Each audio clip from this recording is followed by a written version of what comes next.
박근혜 대통령이 개각을 했습니다. 야당이 줄기차게 요구하던 개각이었는데 농식품부, 문체부, 환경부 장관 이렇게 3명 찔끔 교체에 그쳤습니다. 교체보다 유임에 더 눈길이 가는 인사죠. 먼저 법무부 장관, 헌정일에 현직 검사장이 처음으로 구속이 되는 그런 사상 초유의 일이 있었는데도 지금 유임이 됐습니다. 이해가 잘 안 되는 상황이죠. 진경준 검사장이 구속되는 68년 역사상 초유의 일이 일어났는데도 그냥 뭉개고 있죠. 네. 김현웅 장관이 이렇게 유임을 하고 꿋꿋하게 버틸 수 있는 이유, 그건 일단은 뭐 아버님 그 김수 전 국회의원 네, 관점에서 바라볼 수도 있습니다. 그 김수 전 국회의원이 무소속으로 저 전남 고흥고성에서 당선이 됐다가 이제 공화당으로 옮겨서 박정희 대통령의 공화당에서 일을 한, 그래서 그 선친의 관계가 있긴 있습니다만은 그 기간이 길지 않아요. 79년도에 국회의원 선거에 아마 나갔을 겁니다. 근데 그것보다는 이 황교안 장관과의 관계, 그 관점에서 봐야 된다고 생각을 합니다.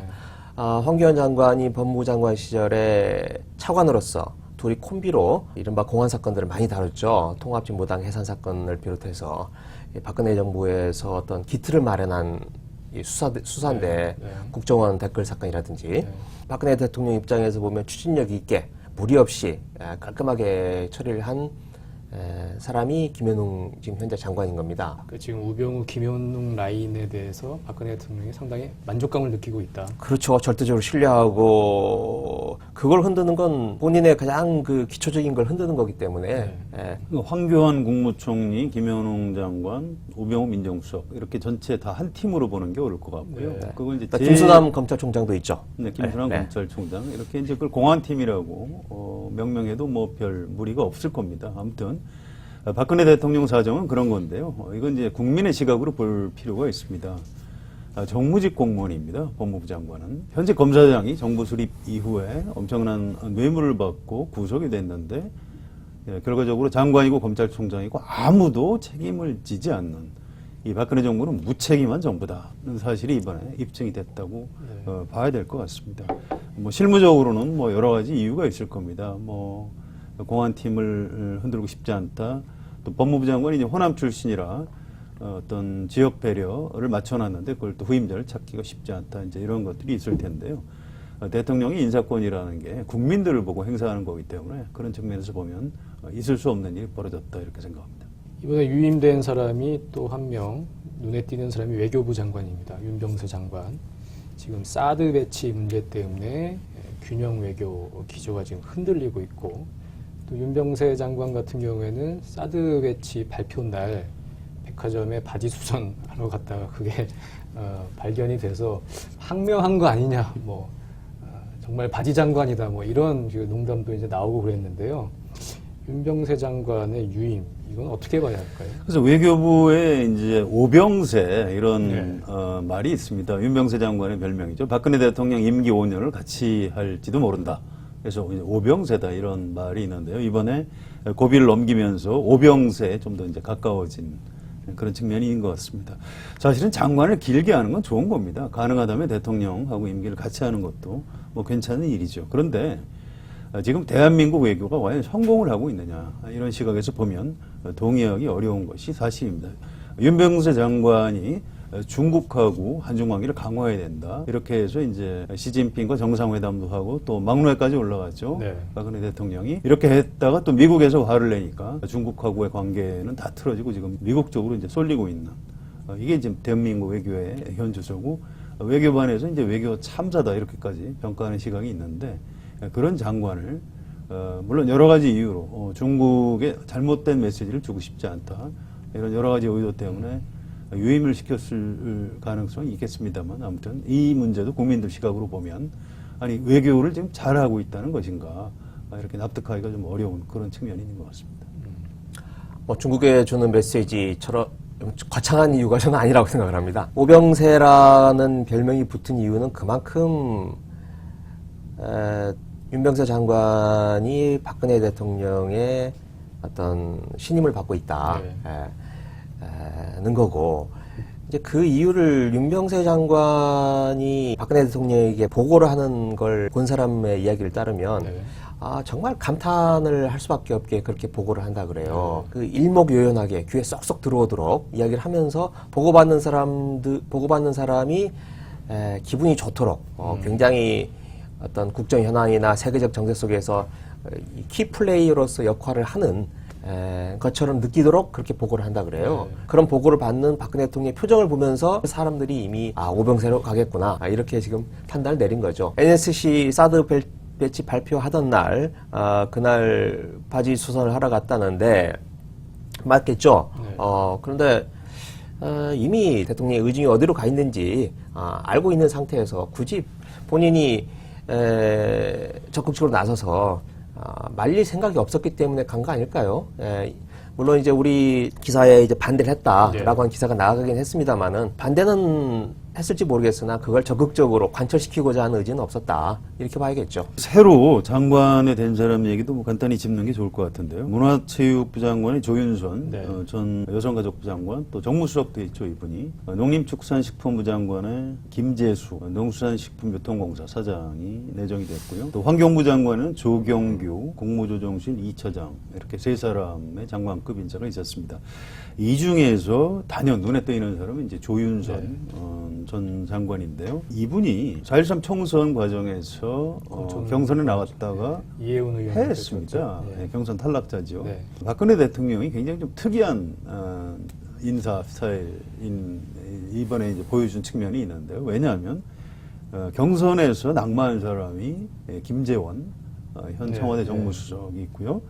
또 경제수석을 맡고 있는 강석훈 전 의원도 경선 탈락자입니다. 이런 측면이 있는 것 같습니다. 어떤 그 정치를 하면서 어떤 계파의 보스로서 이제 계파 구성원들을 잘 챙겨준다. 뭐 계파의 수장들이 이제 그런 성향이 있는데요. 박근혜 대통령만큼 어떤 그 계파의 수장으로서 확실하게 구성원들이 충성을 하면 포장을 해주고 보상을 해주고 유승민 의원의 경우처럼 배신을 하면 철저하게 영징을 하는 짓밟아버려요. 예, 이런 계파의 수장은 없었던 것으로 저는 기억을 하고요. 그런 측면에서는 뭐 좀 역대급이다 이렇게 표현을 할 수도 있을 것 같습니다. 거의 뭐 역대급 을이라고 봐야겠네요. 그렇죠? 네. 자, 이런 찔끔 개각, 법무부 장관도 그대로 가고 이런 걸 보면 우병우 민정수석도 계속 안고 가는 게 아닌가 그런 생각이 드는데 그런 추측이 맞겠죠? 우병우 수석이 한때 그 영주에 출마를 할 생각이 있었죠. 예. 그런데 이미 그때 주변 사람들에게 사적인 자리에서 난 순장하겠다, 순장조가 되겠다라는 뜻을 이미 밝혔습니다. 여러 자리에서. 그러니까 우병우 수석은 끝까지 갈 생각이 있는 거고 박근혜 대통령도 갈 거라고 저는 보여지는데 그 이유가 이제 몇 가지가 있어요. 첫 번째는 권력의 피부처럼 녹아들었다. 네. 저는 굉장히 정확한 표현이고 딱 맞는 비유였다라고 생각이 듭니다. 민정비서관이었을 당시 네.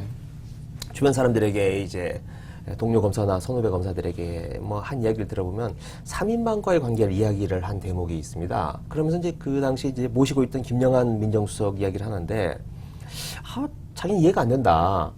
김영한 민정수석이 그렇게 3인방하고 사이가 안 좋다. 그런데 그렇게 할 이유가 뭐가 있지? 그냥 같이 좋게 지내면 되는데 밥도 같이 먹고 술도 같이 먹으면서 하면 좋게 지내면 되는데 왜 김영한 민정수석은 3인방하고 관계가 안 좋은지 모르겠다. 라고 하면서 본인은 3인방하고 굉장히 잘 지낸다는 뉘앙스의 말을 한 적이 있다 그래요. 근데 그 말을 전해준 분의 해석에 따르면 일단 연배가 차이가 있고 일단 3인방과 비슷하거나 조금 아래거나 우병우 수석은 그러니까 연배로서 얼마든지 좀 부드러운 사이가 될 수 있는 거고 그리고 우병우 수석이 뭐 공직자로서 가장 돈이 많은 사람 아닙니까? 그런 측면에서 훨씬 더 부드러운 관계를 만들 수 있는 어떤 물적인 여건이 갖춰지고 있는 거죠. 3인방과의 관계가 굉장히 원활했고 그런 과정을 통해서 박근혜 대통령으로부터 신임을 받는 그런 과정이 있었지 않았나. 일단 그게 드는 거고 이제 그러면서 이제 피부화가 되는 거죠. 근데 결정적으로는 역시 그 십상시 사건 그 문제를 어떻게 푸느냐가 굉장히 어려운 사건이었는데 그걸 정윤의 문제라든지 또 사실 김기춘 실장이 야 이런 소문이 돌고 있는데 알아봐 라고 해서 조응천 공직기관 비서관에게 비서관이죠. 이야기를 하면서 시작된 거거든요. 내부 분란으로부터 시작이 된 건데 그걸 이제 완벽하게 말하자면 조응천, 박관천 이쪽의 문제로 딱 국한시켜서 쳐내지 않았습니까? 네. 이 과정을 이제 우병우 민정수석이 이제 주도를 했는데 저는 그 과정을 보면서 박근혜 대통령이 신임을 했을 뿐만 아니라 저는 그 과정에서 우병우 수석이 상당히 그 박근혜 대통령도 보여주고 싶어하지 않은 어떤 예민한 문제, 그 가족사의 문제, 이런 것들을 우병우 수석이 저는 봤다고 봅니다. 네. 그래서 이미 그런 과정을 겪다 보면 우병우 수석과 박근혜 대통령 3인방은 그냥 일심동체가 되는 거죠.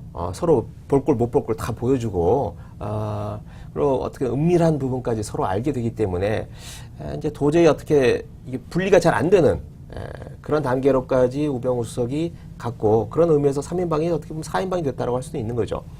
그래서 우병우 수석을 쳐내거나 이러진 못할 거다. 어떤 임기 말에 또 대선 후보가 선출되고 하면 정치적으로 박근혜 대통령이 여권 안에서 좀 고립될 가능성도 있고요. 그런 식의 이제 정치 지형의 변화와 함께 이제 주변 측근들을 본의 아니게 본인은 원하지 않더라도 정리해야 될 그럴 시점이 올 가능성이 있습니다. 네. 일단 그때까지는 우병우 민정수석이 계속 일을 하게 될 것 같고요.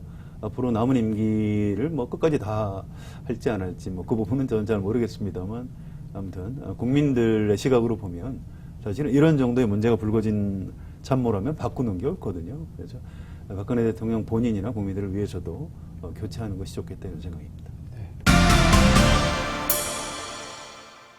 어제는 71주년 광복절이었습니다. 역대 대통령의 광복절 축사에는 대내외적으로 중요한 정치적 메시지가 많이 담기는데 박근혜 대통령의 이번 광복절 경축사는 다시 읽어보기가 짜증날 정도로 내용이 좀 없었던 것 같습니다. 좀 황당한 내용들도 있었는데 어떠셨어요? 좀 어처구니 없는 내용 부분, 뭐 어떤 부분?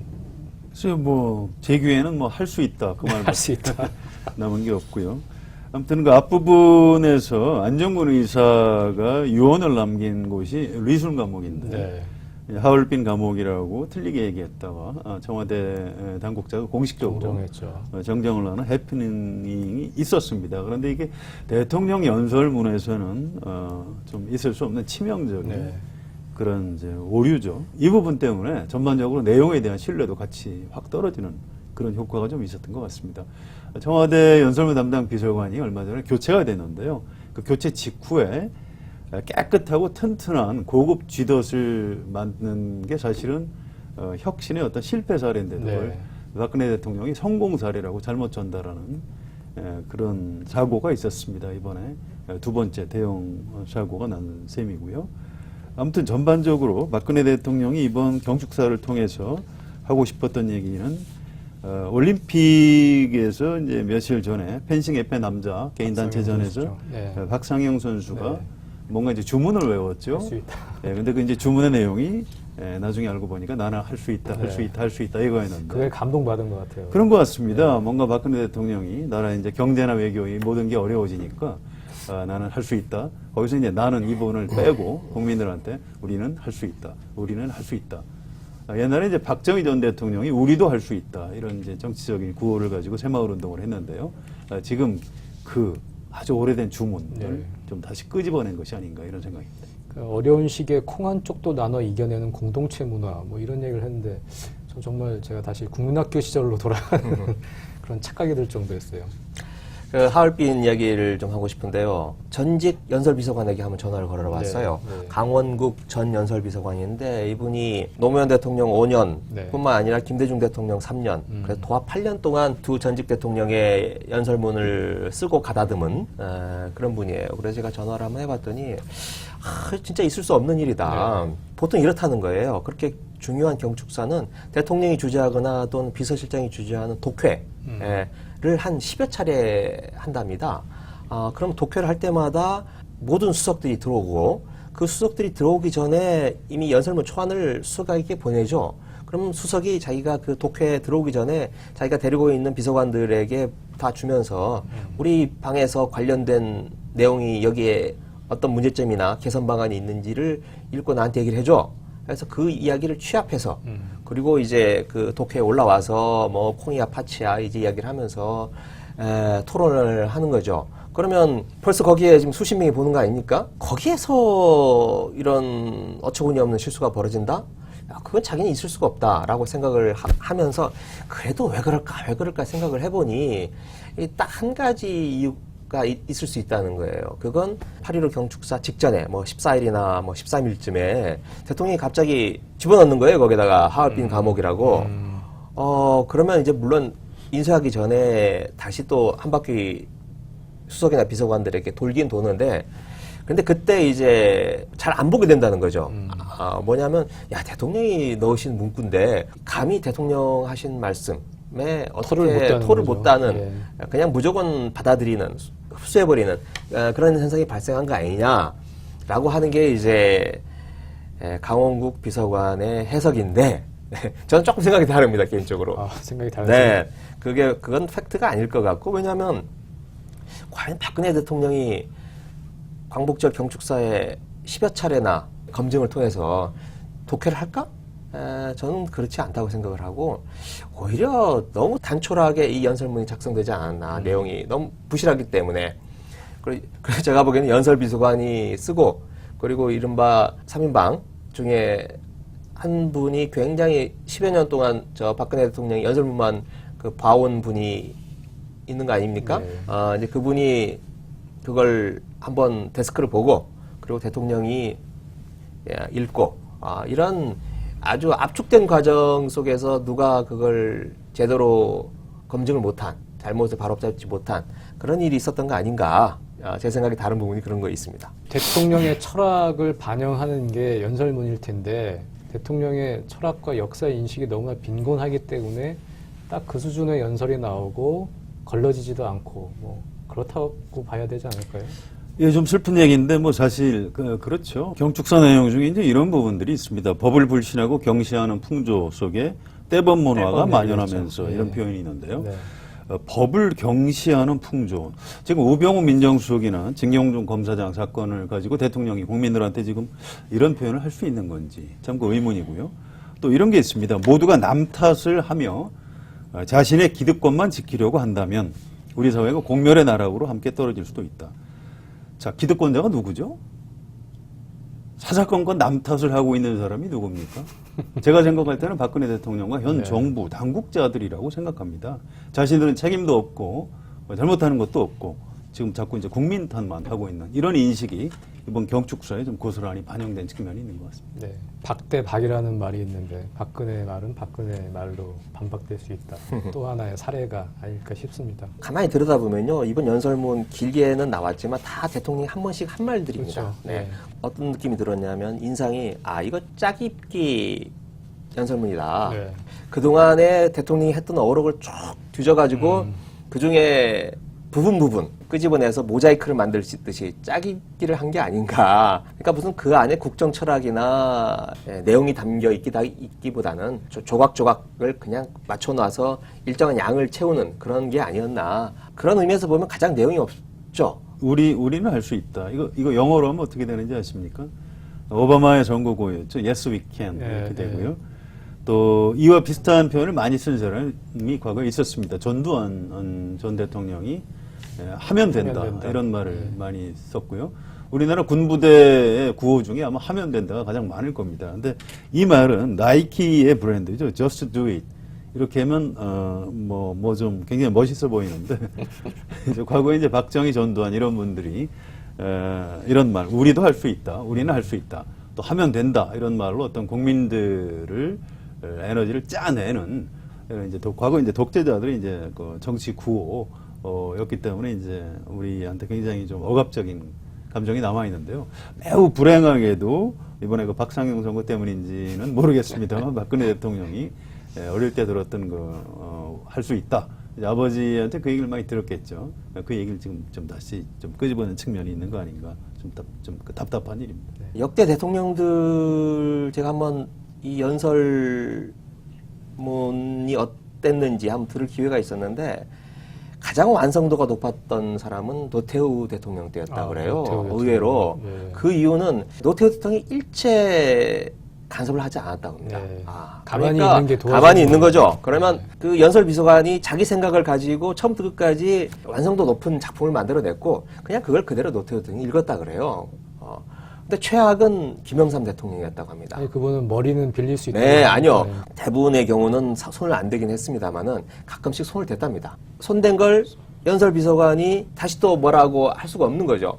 그러니까 그냥 나가는데 그 표현이나 맥락이 갑자기 이렇게 막 자연스럽게 내갔던 게 이제 막 움푹짐푹해지는 거죠. 갑자기 엉뚱한 얘기가 나오고 그 연설문의 완성도를 따져봤을 때 YS가 가장 떨어지는 경우였다고 하는 거고 이명박 대통령은 역시 그 상인의 기질이 이 연설문 작성하는 과정에서도 드러났다 그래요. 대부분 연설 비서관이나 자기의 어떤 문체나 스타일을 잘 아는 사람에게 맡기는 게 통상적인 관례인데 이명박 대통령은 거기에서도 이 어떤 이 자본주의의 경쟁을 도입을 해서 네, 여러 사람한테 쓰게 했다는 거예요. 그래서 여러 개를 경쟁을 시켜서 그리고 서로 경쟁하고 있다는 걸 알도록 만들었다는 거죠. 명확하네요. 네, 진짜. 그래서 그 중에 가장 좋은 것을 선택하는 그런 방식이 또 이명박 대통령의 연설문 작성 방법이었다고 합니다. 박근혜 대통령은 역대 대통령들의 안 좋은 점만 다 가지고 연설문을 작성하고 읽고 그래서 지금의 이런 졸작이 나오는 게 아닌가 싶습니다. 그 애국지사 김영관 선생이 박 대통령 앞에서 건국절 주장을 비판했는데 박 대통령은 광복절 경축서에서 건국 68주년이라는 표현을 썼습니다. 국정쇄신을 하라고 야당이 대대적인 개각을 요구했는데 박 대통령은 오히려 문제되는 사람을 유임시킵니다. 박 대통령의 민심 역주행, 목적지는 어디일까요? 더정치 10번째 시간, 오늘은 여기까지입니다. 감사합니다.